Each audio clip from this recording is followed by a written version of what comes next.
So we're going to shift from strategies to enhance public education and outreach to supporting patient populations with rapid diagnostics. And for that, I'm going to introduce Dr. Larissa Matukas. Dr. Matukas is an associate professor in the Department of Laboratory Medicine and Pathobiology at the University of Toronto.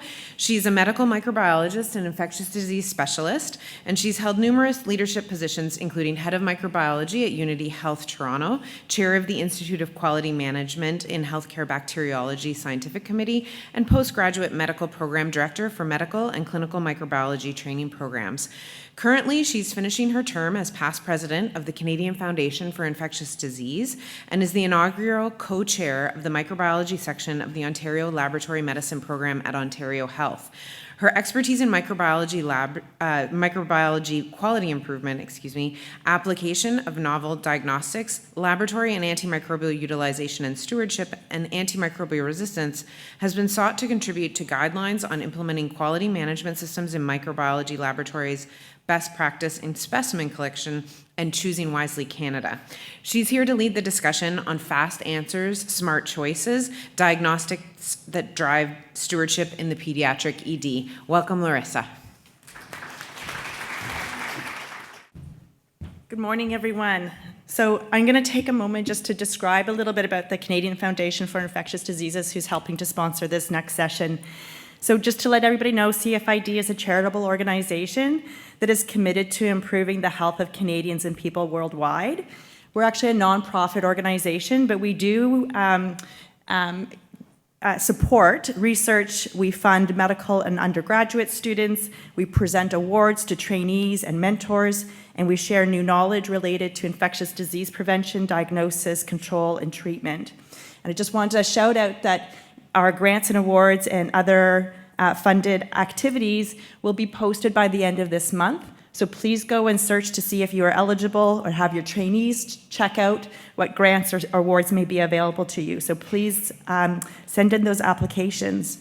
The other way that we also are able to fund these activities is we have an annual fundraising campaign that's called the Bug Run, usually in collaboration with the MECACMed annual general meeting. This year, I don't remember the dates, but it'll be, I'm looking at Ricarda, it's probably at the end of April, beginning of May. And we invite everybody to come who's coming to the annual conference to actually participate in the Bug Run. We often have a virtual run as well, so you're able to sign up and do it whether you're there in person or whether you're staying at home or in some other part of the world. So go check out the CFID website where all that information will be posted, and we'd love to see you all come out as well. So having said all that, I'd like to introduce our next speaker. So Dr. Jeff Pernica is an associate professor in the Department of Pediatrics at McMaster University. His clinical interests, aside from infectious disease in general, include immunization, as he is the co-chair of the Ontario Immunization Advisory Committee, and tropical medicine. He is a member of the Canadian Committee to Advise on Tropical Medicine and Travel. His research interests relate to the optimization of the diagnosis and management of respiratory infections, enteric infections, and sepsis, both in Canada and in resource-limited settings. He has received competitive research funding as a principal investigator from the Physicians Services Incorporated Foundation, the Hamilton Academic Health Sciences Organization Innovation Fund, Grand Challenges Canada, and the Canadian Institute of Health Research. Welcome to the stage, Dr. Pernica.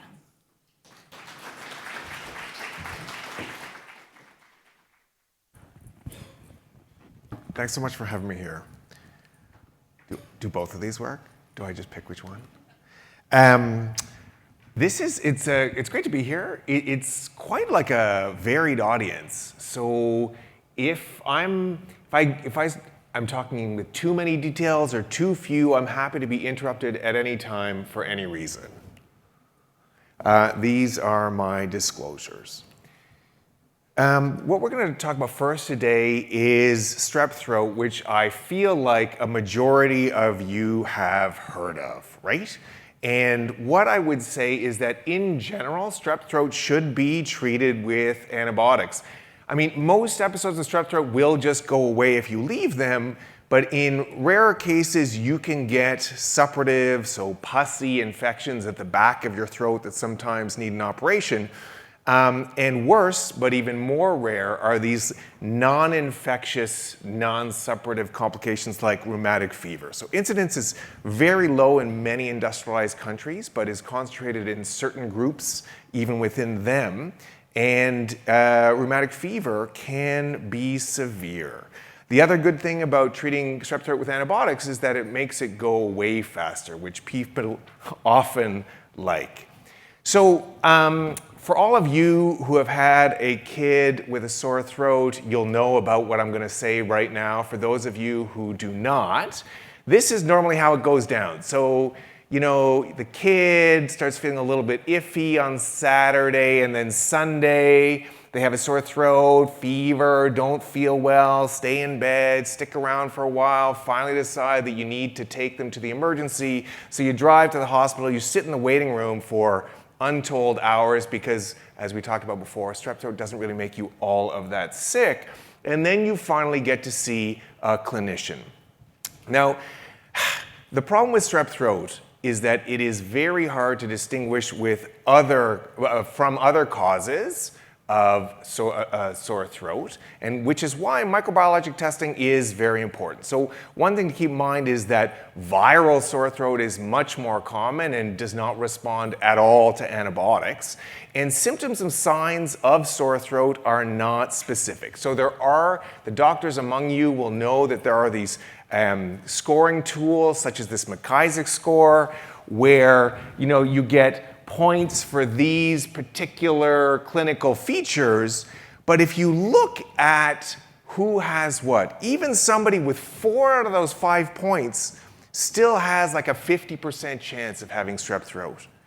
And those at like intermediate risk are much lower than that, right? So you don't want to give all of those people antibiotics, so they need to be swabbed.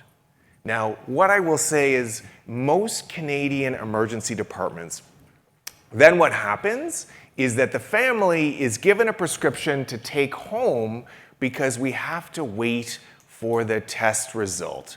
Many of you may know about rapid antigen tests. They have been around for literally decades. My kids, when they were going to summer camp 15 years ago, they had them there.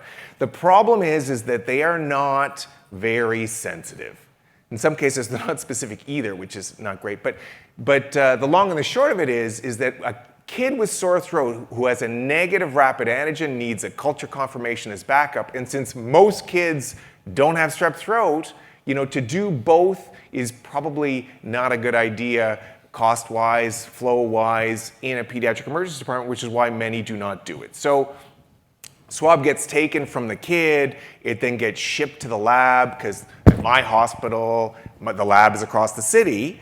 Robot plates it, and then you have to wait for a day for the colonies to come up. Next day, tech looks at it, decides if it's group A strep. All this time, the kid is not great at home, and this is how the parents feel, and they have a prescription for antibiotics in their hands already, right? So maybe they fill it and maybe they don't.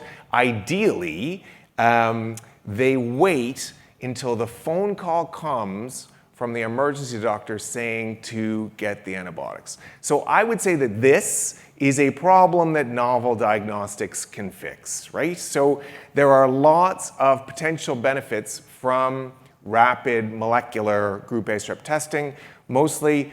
So in contrast to antigen-based tests, the sensitivity of these is comparable to culture. The case definition of strep throat is reasonably clear. You can do something immediately with the result, which clinicians very much like, right? So figure what the doctor is saying. The doctor takes a swab, and the family's like, okay, what now? And the doctor says, well, take this prescription, and if I call you in 2 days, then you need to fill it, but don't fill it until I call you. That is sort of a simple thing to understand, unless you've been up for 36 hours because the kid's not in a good mood and you sat in the emerge for 7 hours, right? So families, this is sort of hard for families and sort of hard for clinicians as well. There are obviously also potential disadvantages of point-of-care molecular. Not only are the consumables probably more expensive, but any laboratorian will tell you, I'm not a laboratorian, I just love listening to them talk. So any laboratorian will tell you that the operationalization of quality assurance, quality control, training in an emerge environment is going to be more difficult than doing the same thing in a lab. And then the questions are, well, will rapid testing actually lead to better antibiotic use, people getting better faster, et cetera, et cetera? I mean, what I would say is that it's important to have a reasonable idea of the magnitude of the benefit so one can gauge if the incremental cost is worth it. So this is what we were talking about in 2018, where we designed a trial to compare usual care at McMaster Children's Hospital for children aged at least 3 with suspected sore throat as compared to a rapid molecular point of care test. So all these kids were randomized to usual care or the intervention. And we enrolled almost 400 over a few years. We tried to get started right before COVID, and then COVID happened, and then strep throat vanished with all of the other respiratory viruses during the physical distancing period. So it took a little bit longer, but it worked out in the end. As you can see here, the groups are very, very similar. Age, biologic sex, how many McIsaac points they had, how many days of throat pain. The thing that is sort of different is the proportion that were positive, and this speaks to the increased sensitivity of molecular tests, which is not totally a feature, but we can talk about that another day. The long and the short of it is, if you look at who got appropriate therapy, that means you get antibiotics if you have it, you do not get antibiotics if you do not. It was substantially better in the group that was randomized to molecular point of care, right? The absolute difference was 16%. So what this means is you have to test 6 kids with the molecular to get 1 additionally appropriately treated kid. And that was because more of the positives got treated and more of the negatives did not get treated, as one might expect. The rest of the secondary outcomes were actually sort of the same. And you can imagine, right, because most of these kids are going to have viral sore throat. If you have viral sore throat, doing a diagnostic will not make your throat pain go away faster or reduce spread to contacts. If you look at only the ones that were actually group A strep positive, because you would only expect to see benefit in that group, right? There was a trend towards their fever going away faster, so it seemed to go away a third faster, but this wasn't powered. Like the number of kids with group A strep was not enough to make this statistically significant. One set of secondary outcomes that is important is the satisfaction outcome. So the odds of the caregivers being satisfied in the emerge 3 to 5 days later, 7 to 8 days was about twice. So they had twice the odds of being satisfied, which is pretty good. The clinicians had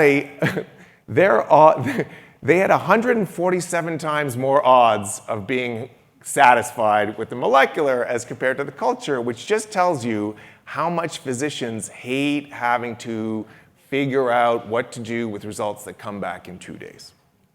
So what I will say is that it seems very likely that rapid molecular will improve care for children with possible strep throat in the pediatric emergency.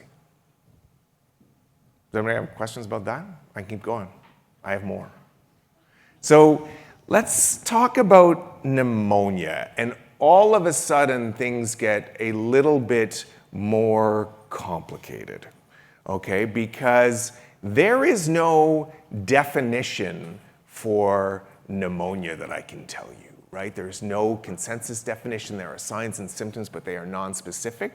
Furthermore, there are a whole host of different pathogens that cause pediatric community-acquired pneumonia. That's what CAP is, right? And I refer constantly to this excellent cohort study looking at more than 2,000 kids that were hospitalized for community-acquired pneumonia at 3 American institutions in the 13-valent pneumococcal conjugate vaccine era. And what you can see here at the bar on the left is that the majority of these kids just had a virus detected. There were very few with bacteria detected. And these trends were exaggerated in the preschoolers, who by far and away form the bulk of kids hospitalized in Canada for pneumonia.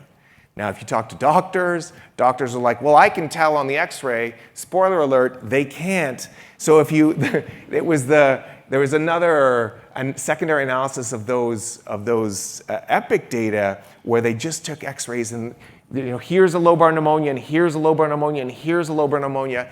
And the best pediatric radiologists, can't see the bacteria to distinguish which one of these is pneumococcal and which one of them is mycoplasma.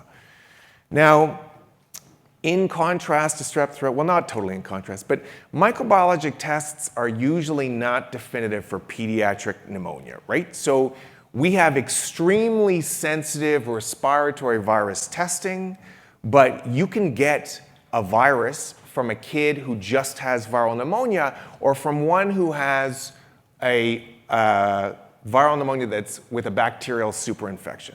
So if you look at the 40 kids with pneumonia complicated by effusion and empyema at our center over the past couple of years, a third of them will also have an NPS. And those kids have essentially bacterial disease by definition.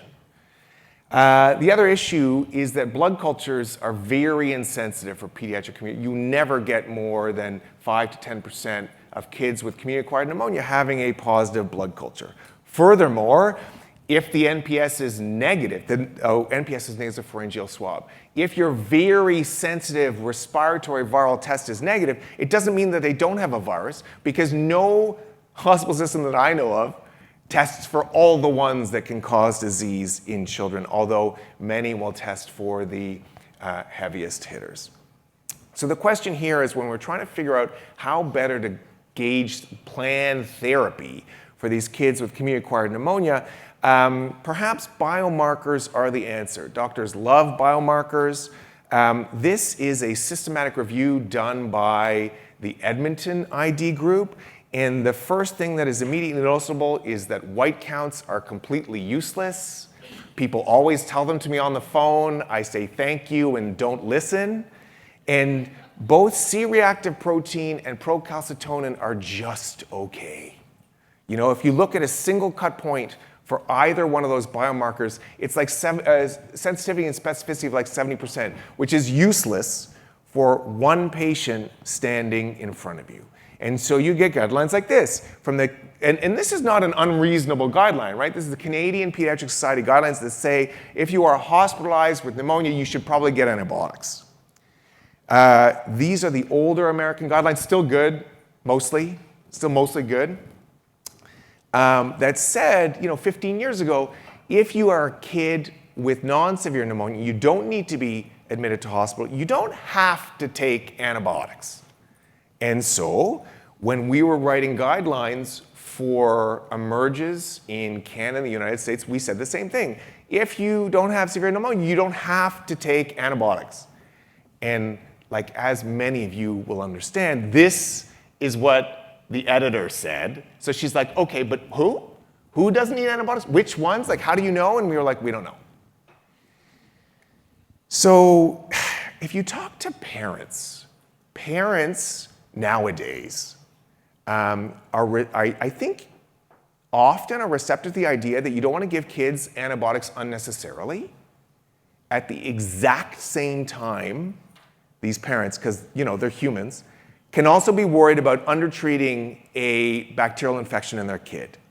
And doctors are worse. This second study is amazing. I wasn't on it, right? And they talked to clinicians in the emerge about this sort of prescribing for pneumonia issue.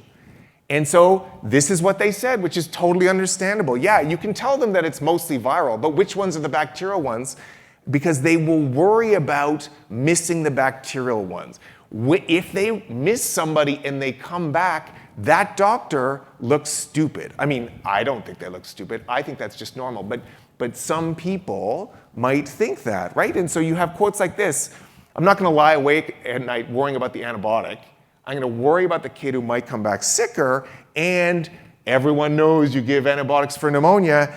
And even if you have some amazing doctor who, gauges that the probability is low, they still have to explain it to families, that family who's had that kid that's been sick for a couple of days and then sat in the emerge, and now it's 11 at night, and oh yeah, that doctor also has 17 other people to see, right? So time is a premium in the emerge. The emerge is hard, right? And so we thought, how can we do this? What if we made it easier for doctors by shifting the blame to something else? And I noticed that in Botswana, for example, people are better at adhering to algorithms and flowcharts. So I was like, well, maybe we can do a algorithm or flowchart. So then if the algorithm screws up, it's the algorithm's fault. And that doctor doesn't look stupid. And that was the beginning of the Pioneer study. So we started doing this before the pandemic as well. You can imagine how that turned out, but we finally finished. So we made this whole flow chart, so with x-rays, and then we did a point-of-care CRP. But I said before that you can't use a single cut point, so we had a low cut point where we wouldn't give antibiotics and a high cut point where we would, but then we had everybody in the middle, and we adjudicated them with O2 sats and tachypnea, and how old are they, and are they wheezing, and oh yeah, do they have other vaccines? And then we would also send NPSs and all these, but we wouldn't get the results till the next day. And at this point, we thought we'd also do urine, because I was like, oh, that'll be easy. And then we'd figure out what to do. This was not a randomized trial. It was a before and after. So we enrolled a bunch of kids in the before time and a bunch of kids in the after time. Before time, doctors did whatever they wanted. The after, they used the algorithm. Right? And so the groups are not comparable. It's not randomized. Like there's seasonality things, the age wasn't exact same. Be that as it may, right?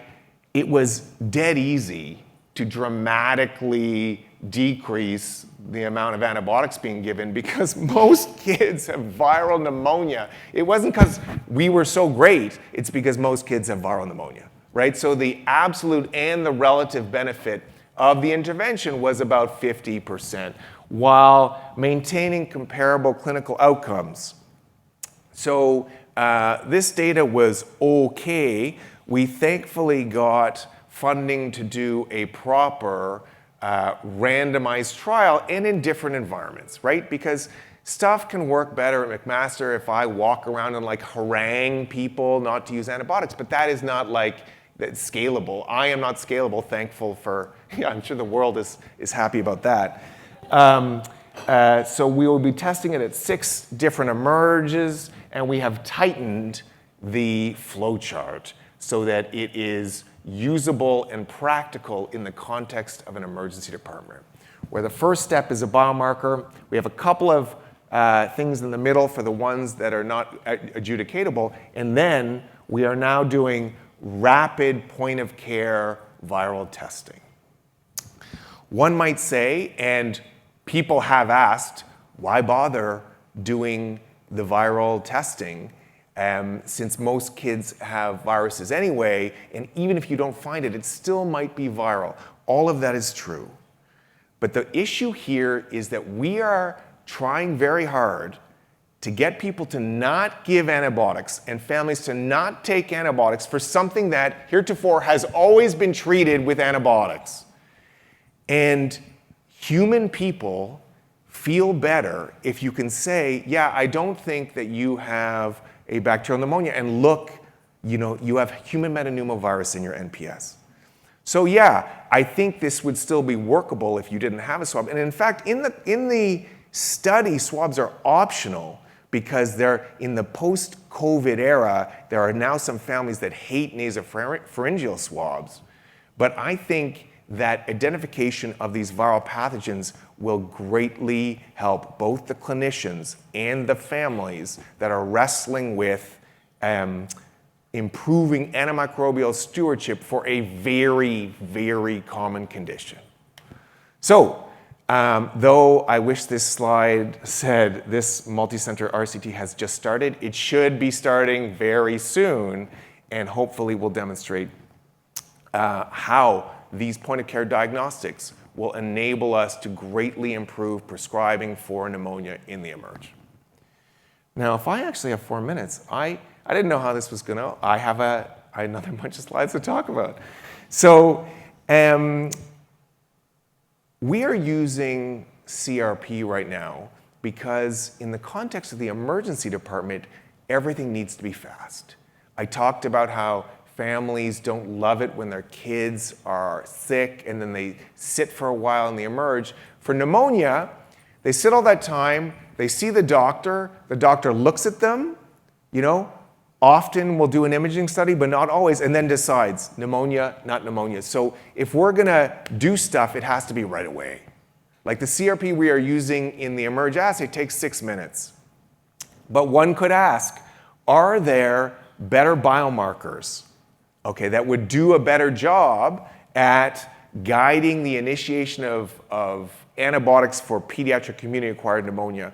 The MeMed-BV is a combination assay, right? So it has CRP in it, but another couple of targets, and integrates those to make a score from 0 to 100, where 0 is very viral, 100 is very bacterial, and the stuff in the middle you can't tell.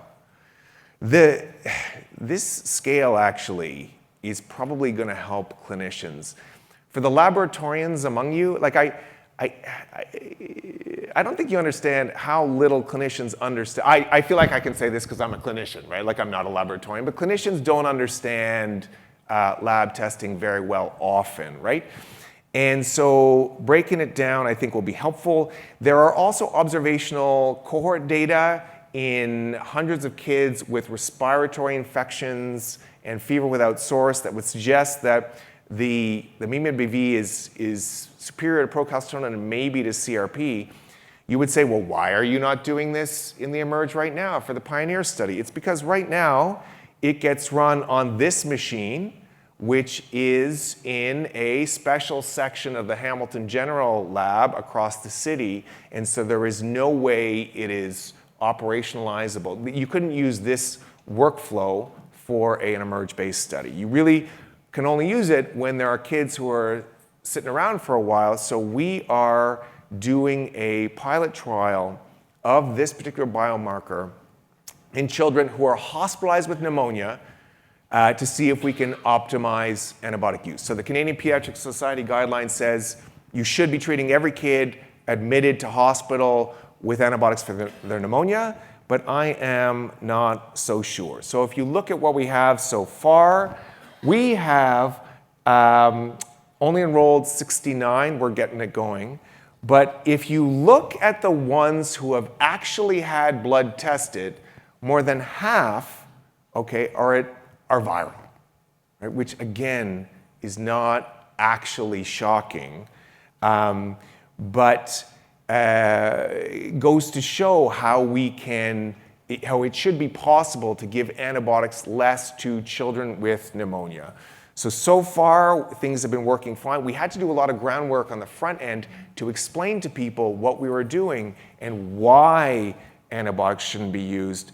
But so far, it seems to be working, and a lot of the caregivers are happy with an explanation about why giving antibiotics to their child probably does more harm than good in this particular instance. And so it's going at McMaster, and this pilot RCT is also expanding to Toronto and London very soon. And that's what I have.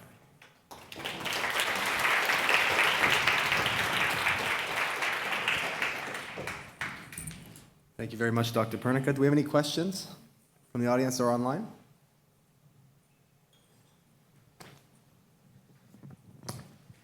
Hi, Des. Excellent presentation as usual. Thank you so much. Quick question. For the children with pneumonia, and you are doing an NPS viral testing and not giving antibiotic, what is the likelihood of these kids to have a secondary bacterial infection that could be missed? This is my first question.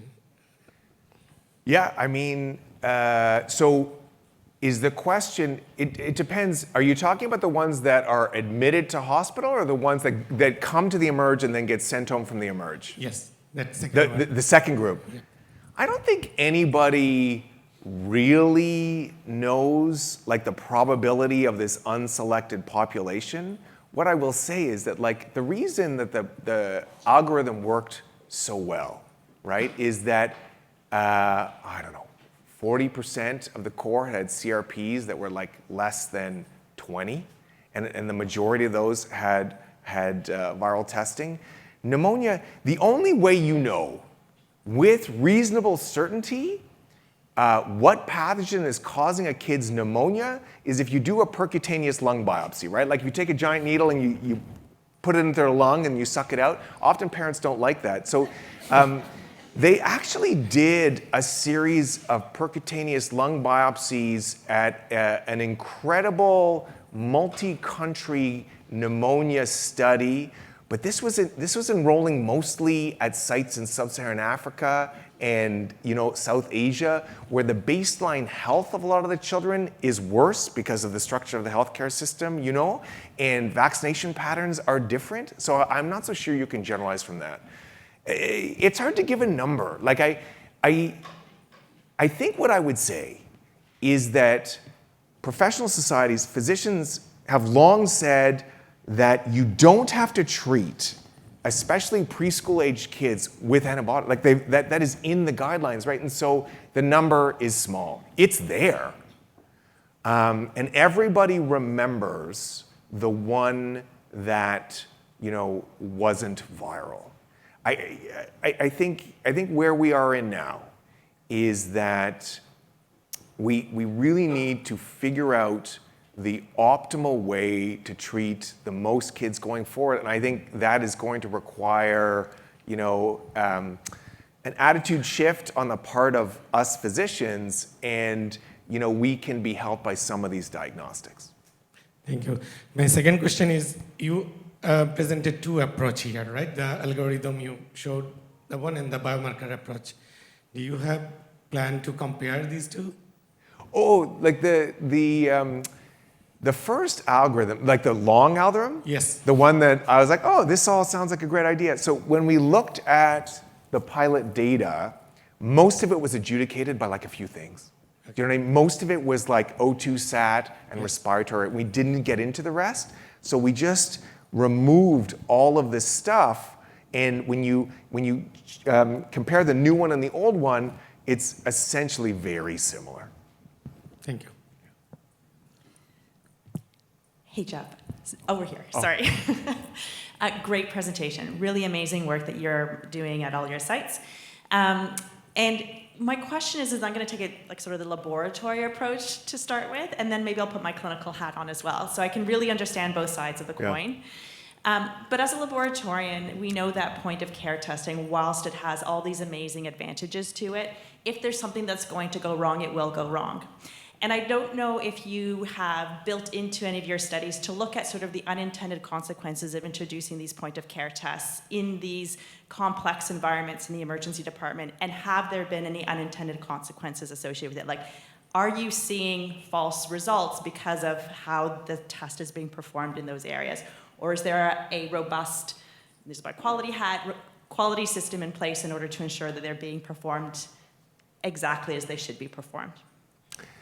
So that's a great question. For the pilot, we didn't have a robust plan in place. For the trial now, each point of care, so there's the CRP point of care testing, and there's the multiplex respiratory point of care, and each one of those has its own working group with the requisite validation QA, QC plans to go with it. Now that's in the context of a trial, right? And so, I think you raise good questions about what is realistic in a, clinical emergency department after a trial ends. Not being a laboratorian, I can't speak to the resources that are available, I would, as a clinician, I would say that there are clear, contexts in which some of these things are very, very useful.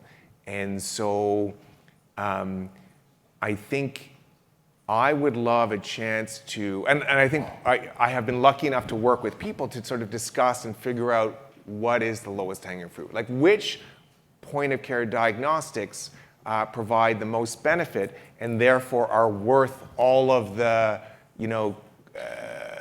hassles of training, QA, QC, all that. It's tough. So this is more maybe a broader question then. So agreed, like there are some very clear clinical benefits to having testing at the time of making the diagnosis, right? Having those results at your fingertips as a clinician is so much easier than waiting for the test results to come back, no doubt. So then my question becomes are we starting to see, or should we start seeing a shift in how laboratories practice then? And decentralize all these consolidated labs? And I'll just leave it there. You don't have to answer it. Oh my God, yeah.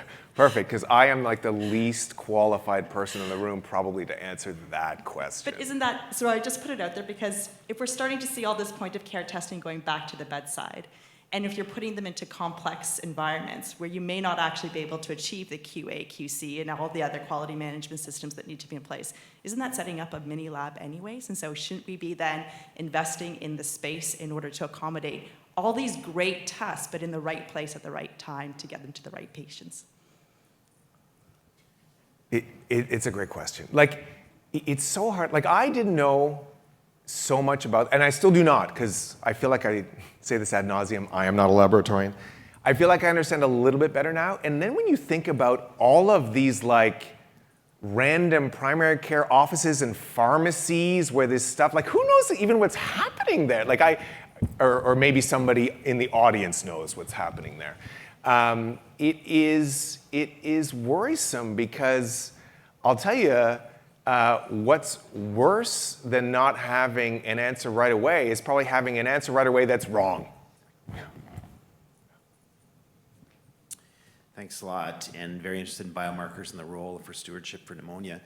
The difficulty with pneumonia is we can never resolve the question of virus versus bacteria. And it strikes me, we should stop caring about that. We should be using a diagnostic test that's predicting an outcome. Less worried about this child has a bacteria, this child has a virus, more worried with this child could die or this child could require readmission or oxygen therapy or other negative clinical consequence. Maybe we should forget separating bacteria and virus. We should rather be predicting clinical outcomes. I think that's a great point. Like, the difficulty with little kids, because that's all I see, is that lots of kids die. Well, I shouldn't say lots of kids die from, well, actually, in the world, lots of kids die from RSV. RSV, it causes very severe disease in children, right?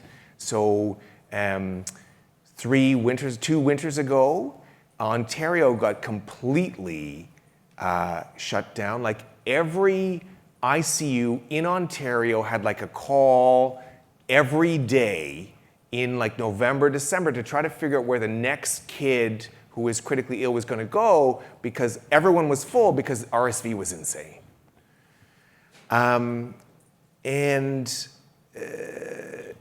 The problem is that when you have bacterial disease, they need antibiotics, and ampicillin will work for the vast majority. But I mean, I think we all know that like patients with progressive respiratory disease who do not respond get upgraded on antibiotics in case it's an ampicillin resistant, they get put on cefotaxime or ceftriaxone, and in case it's ceftriaxone non-susceptible, maybe levo or vanco gets thrown in, and there's this big spiral. So I totally agree with you. Like I think I cannot quibble at all with your statement. It's just that it's this whole, do they need antibiotics or not, that is difficult to resolve. And I don't think every kid should get a biomarker either. There was this great So there was a procalcitonin study done on kids presenting to multiple sites in Switzerland. And if you look at the ones who had pneumonia, they actually were treated with less antibiotics if they had a CRP done first at admission. But in the study, antibiotic use actually went up because they did CRPs on a bunch of kids with viral disease, and it was up. So a bunch of kids who ordinarily wouldn't have gotten antibiotics ended up getting antibiotics, which wiped out the entire benefit of the biomarker altogether. All of which to say that I agree, it's very hard to tell what's what. I wonder, though, whether or not there is still some benefit in frontline physicians deciding pneumonia versus bronchiolitis, for example, in the pediatric context. And that way, nobody does CRPs or X-rays on these kids with bronchiolitis in an effort to avoid even more antibiotics getting thrown around. But I think your point, I agree with you. I'm going to be very quick because I think the time's probably up. Sorry. But I'll talk shorter. I think this follows from the previous question about labs and sort of implementation. And so your research sounds super cool, and I'm so excited to follow this and find out what the outcomes are. As someone, I sit on OTAC, and we review health technologies. And so I'm looking at these protocols and the results. This is like needs a decision analysis when you're done. And please, in future studies, make sure you're collecting the data on the implementation outcomes, because you're then gonna, if you find out that these are potentially influential and change clinical practice, the decision makers are then going to be saying, okay, but how much money are we saving?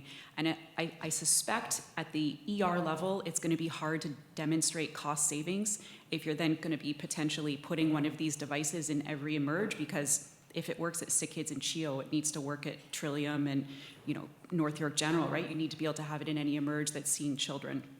So please just think about implementation and how we can then generate the evidence to demonstrate that this is actually beneficial at a system level. Yeah, I think that's a great suggestion.